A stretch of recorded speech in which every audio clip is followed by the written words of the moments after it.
So this is a tutorial on a gainer. I've made one of these before, but I never actually showed the move.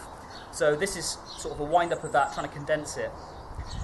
A gainer flash is a whipped motion where you run into it 1 foot, you take off 1 foot, and you've got to have an arch motion in doing the move. One of the problems with learning a gainer and then learning a gainer flash is most people tend to go over tucked. So if you've got a gainer and you wanted to turn it into a gainer flash, it's better to do this and go back down to basics. First thing, get your cartwheel down. So quite simple, gymnastics cartwheel, like that. If you can't do a cartwheel, get your cartwheel sorted, look at another tutorial because I'm not going to teach that right now.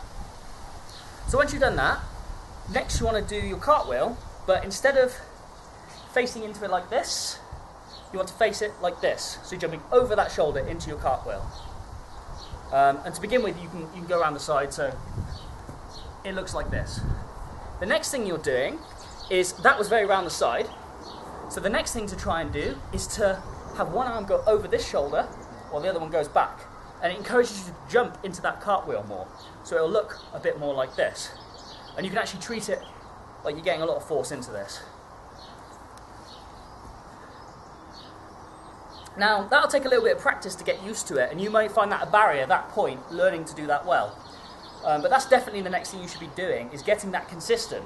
And making sure, because a key thing I see that people do wrong all the time, is they continue to go around the side. And they continue to drop the shoulder over like this. Now what you need to be doing is making sure this chin is coming over this shoulder as you jump into it. Now, once you've got that, the next thing you need to do is to increase the height of that jump. So the idea is you leave the floor before your hands touch the floor. So what a lot of people will do is they'll go over like this. You see, I didn't leave the floor until my hands touched. Now, if you can jump into it and have a little bit of air time before you do it, this is going the right way to learning the move. See, ever such a slight extra bit of time. Now, once you've got that down to a T, you're very near to doing the gainer. And the next thing to do, and this is another quite difficult stage because it feels unusual, is to swing your leg into the move. So you're doing a similar motion, but instead of taking off two-footed, you're taking off like this. And this is how it looks. So that will be a barrier for learning this move. Once you've got past it, it'll be easier. So it's just a swing into the same motion. Now, if you can keep your chest up until the point where you want to leave and then go over, that's even better. So it looks like this. The next thing you want to do is to take a step into that motion. So it's a step, bang, and off you go. So I'll show you again. Now, the whole point of this is to build confidence, so that step by step you're getting closer and closer to this move. Now, what you'll find is that if you're used to getting that air time, you focus on putting your hands down slower and slower. So, let me show you, if you've been practicing a while, you might end up doing one that looks like this. So, hands going down very late. And then it's essentially a case of you build up your confidence and you just go for the move. Step gainer. I would actually say it's better to try it from 1 foot first before you learn the J step, because I think a lot of people have issues with the J step, but the complexities of thinking of the J step can break away from doing the move. So if you get to basics, 1 step's enough to do this. So before I close the tutorial, I want to talk about the J step next. Now, a problem with a lot of people's J steps is they J it too much. So you see a lot of people run like this. This is bad. You want to turn your running motion into height. Watch Dogan's blocking tutorial. The idea is you plant your foot in front of you, your motion hits it, gives you height. The problem with J'ing it too much is all your height, all this run up, turns into backwards momentum.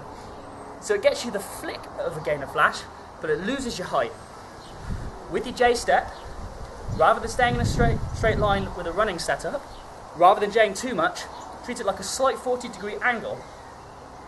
So you run just enough, let me get back so you can see it, you run just enough to be able to swing this leg straight.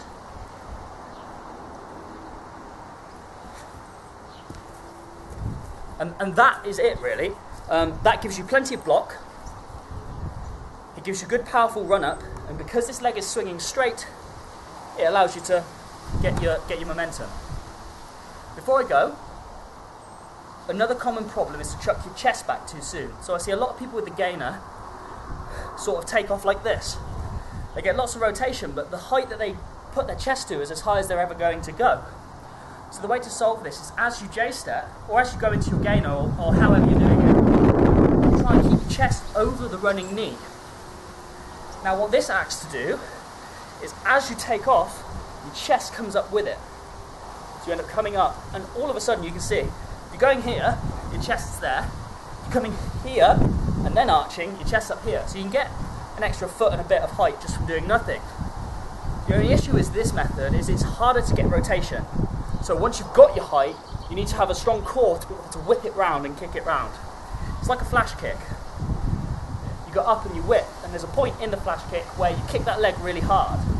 And the same thing needs to happen in a gainer.